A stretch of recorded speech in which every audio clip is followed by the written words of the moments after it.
माझा नमस्कार. मी अर्चना भारसवाडकर, राहायला परभणी येथे असते आणि आपल्या जवळचीच उमरी गाव जे आहे तिथे मी बाकी तुमच्या इथल्या जशा मॅडम आहेत तशी तिथे मी शिक्षिका आहे. आत्तापर्यंत मी तिथे 5-6 वर्ष झाले मला जाऊन. मी 5वी ते 8वी वर्गाला शिकवत होते, परंतु यावर्षी मी पहिलीचा वर्ग त्या ठिकाणी घेतलेला आहे. तर आजच्या या कार्यक्रमाच्या अध्यक्षा, आपल्या गावच्या सरपंच समितीच्या अध्यक्षा, येथे उपस्थित सर्व माझ्या महिला माता भगिनी आणि सर्व माझ्या सहकारी मैत्रिणी आणि शाळेचे मुख्याध्यापक श्री आर्वीकर सर, आपल्या सगळ्यांना पुन्हा एकदा नमस्कार करते आणि माझ्या बोलण्याला सुरुवात करते. आत्ताच सावंत मॅडमनी प्रास्ताविक केलं, दणदणीत एकदम आवडलं ना सगळ्यांना. खरं तर मला वाटतं त्यांचं बोलणं ऐकून की मला विशेष बोलवण्याची गरज नव्हती, कारण जे मुद्दे बोलायचे आहेत मला, तर त्याची सुरुवात म्हणा किंवा जी उदाहरणं मी देणार होते ती सुरुवात त्यांनी केलेली आहे आणि तेच उदाहरणं दिलेले आहेत. तरी पण मी बोलणार आहे माझ्या पद्धतीने. आपल्या या बाभुळगावशी माझा परिचय बराच जुना आहे, कारण 5 वर्षापूर्वी माझे मिस्टर संबरकर सर, जर काही जणांना आठवत असतील, त्यांचे विद्यार्थी असतील त्यावेळेस, तर ते देखील इथे आर्वीकर सरांसोबतच 5 वर्ष बाभुळगावला होते. त्यामुळे बाभुळगावची परिस्थिती, शाळेची ओळख, गावची ओळख मला तशी आहेच आहे. आणि हा जो मुद्दा मांडला बालविवाहाचा, तो प्रश्न हा बरेच वर्षांपासूनचा इथे आहे. त्यानंतर मुलीची शिक्षणामध्ये प्रगती कुठल्याही गावात बघा तुम्ही, आज इथेच म्हणून नाही, उमरी गाव असो कोणतेही गाव असो, मुलींची संख्या जास्त आहे शाळेमध्ये, पण बालविवाह आणि हुशारी पण मुलींची जास्त आहे. परंतु लवकर लग्न केल्यामुळे त्या हुशार मुली जातात कुठं नंतर हा प्रश्न पडतो. तर ही खूप म्हणजे आपल्या समाजाच्या प्रगतीच्या दृष्टीने अतिशय वाईट गोष्ट आहे, वाईट प्रथा आहे. जसं पूर्वीच्या काळामध्ये सावित्रीबाईंनी, अहिल्याबाई होळकरनी, जिजाबाईंनी प्रयत्न केले की समाजामधल्या वाईट प्रथा, रूढी, या परंपरा या दूर करण्याकरता, आणि त्याचं रूप आपल्याला आज दिसतंय की आपण शिक्षण घेतलंय. आज आमच्यासारख्या महिला आम्ही इथं स्टेजवर आहेत, मुलांना शिकवायला बाहेर पडलोय, वेगवेगळ्या पदावर. आपल्या राष्ट्रपती ज्या आदिवासी समाजातून आलेल्या आहेत, सध्याच्या राष्ट्रपती द्रौपदी मुर्मू या आदिवासी समाजातल्या आहेत, पण आज आपल्या देशाच्या प्रथम नागरिक आहेत, सगळ्यात सर्वोच्च पदावर त्या आहेत. त्याचबरोबर आपल्या परभणी जिल्ह्यामध्ये आपले CEO, मुख्य कार्यकारी अधिकारी सध्या महिला आहेत. मागे जिल्हाधिकारी या पदावर सुद्धा महिला होत्या. महिला काय करू शकत नाही? कुटुंब जी सांभाळते ती बाई देश सुद्धा, आपल्या अर्थमंत्री सध्याच्या, आपण घराचा अर्थ खातं सांभाळतो सगळं, आपल्या देशाचा पूर्ण आर्थिक व्यवहार सांभाळणाऱ्या निर्मला सीतारामन या महिला सध्या अर्थमंत्री आहेत आपल्या. आणि त्या आधी संरक्षण मंत्री सुद्धा होत्या, पूर्ण देशाचं रक्षण परकीय शत्रूंपासून करणाऱ्या. म्हणजे महिलांची ताकद ही अतिशय जास्त आहे. आपली ताकद आपल्याला ओळखता आली पाहिजे. आता जसं मॅडमनी विषय काढला होता की तुम्ही लग्नात गेल्यानंतर आपल्याला, तर मी सुरुवात तीच करणार होते, तर मी माझ्या ह्याला सुरुवात करते. आपण प्रवासामध्ये जातो, बरोबर आहे, प्रवास करतो आपण बसनी, एसटीनी. मी तिकडे येऊ का जरा? इथून जरा वेगळंच वाटतंय मला बोलायला, जवळ येते जरा तुमच्या. बघा, आपण प्रवासामध्ये जातो, अनोळखी शेजारी बसलेल्या असतात आपल्या बायका, बरोबर आहे. आपण बोलायला सुरुवात करतो त्यांच्याशी. काय विचारतो बरं आपण त्यांना? किती एकर शेत आहे तुम्हाला विचारतो का? बोलायची सुरुवात करायची आपल्याला. अनोळखी बाई बसलेली आहे शेजारी, बोलल्या वाचून तर राहू शकत नाहीत बायका, बरोबर आहे, शांतपणे काही जाणार नाही आपण. मग आपण काय विचारतो? किती तोळे दागिने येतो तुम्हाला? किती एकर शेती आहे तुम्हाला? विचारतो का? पहिला प्रश्न काय असतो आपल्याला? आपला लेकरं किती आहेत तुम्हाला? बरोबर आहे, लेकरं किती आहेत? मग ही संपत्ती, बाकीची संपत्ती विचारतो का आपण? नाही विचारत. लेकरं हीच आपली खरी संपत्ती आहे, बरोबर आहे.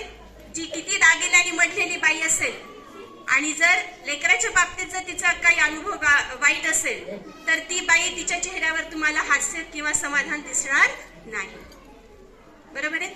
त्यानंतर तुम्ही आता बऱ्याच जणी शेतीचे काम आहेत म्हणून काही जणी लवकर येऊन गेल्या हळदी कुंकू घेऊन, बऱ्याच जणी आल्या नाहीयेत, कामं आहेत आपल्याला, बरोबर आहे.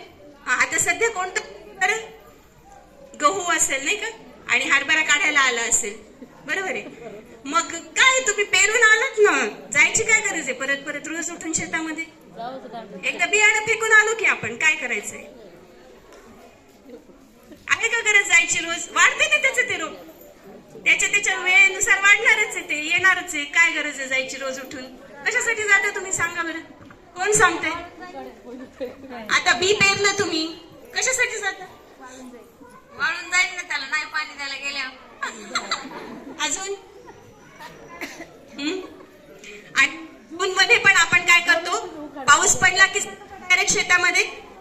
पाऊस पडल्यावर जातो का शेतामध्ये? का मे महिन्यात जाता तुम्ही? पाऊस पडायच्या आधी जाता ना शेतात? काय करता शेतात जाऊन? पाऊस पडायच्या आधी जाऊन काय करता सांगा?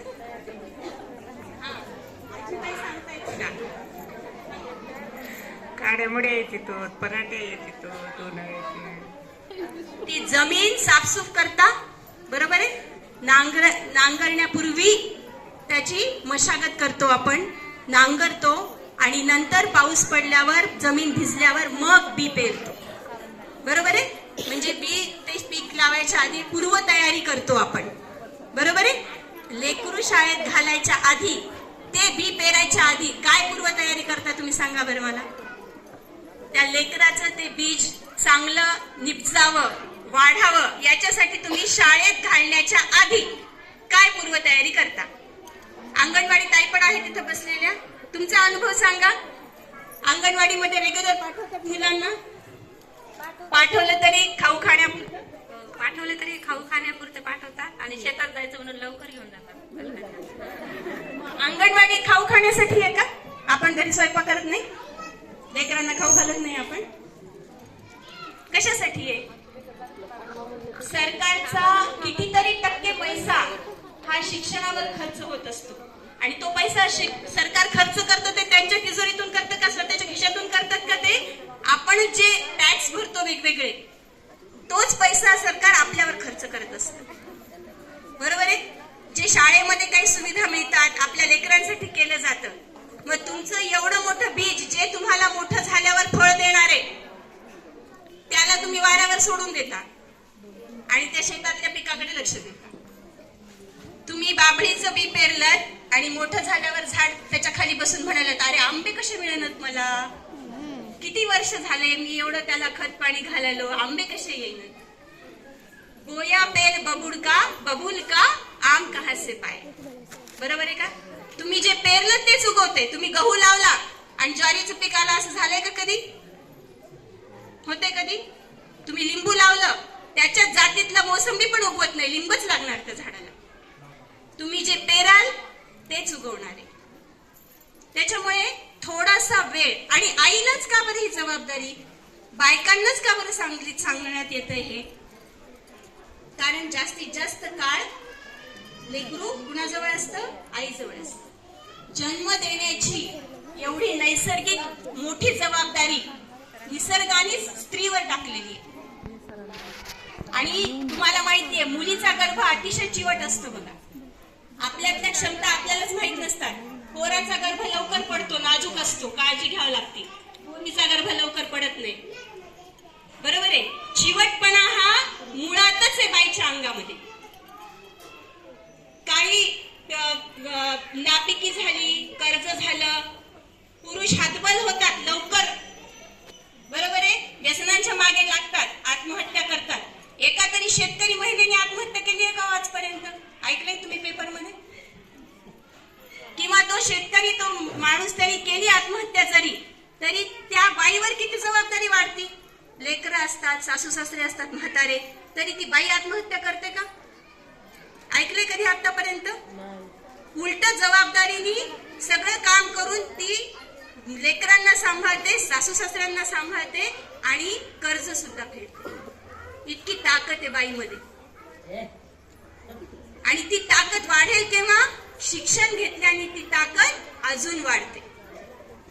शिक्षण फक्त नोकरीसाठी नसतं. तुम्ही अनुभव घेत असाल, जी सुशिक्षित महिला आहे एखादी, तिचे लेकरं बघा आणि अशिक्षित महिलेचे लेकरं बघा.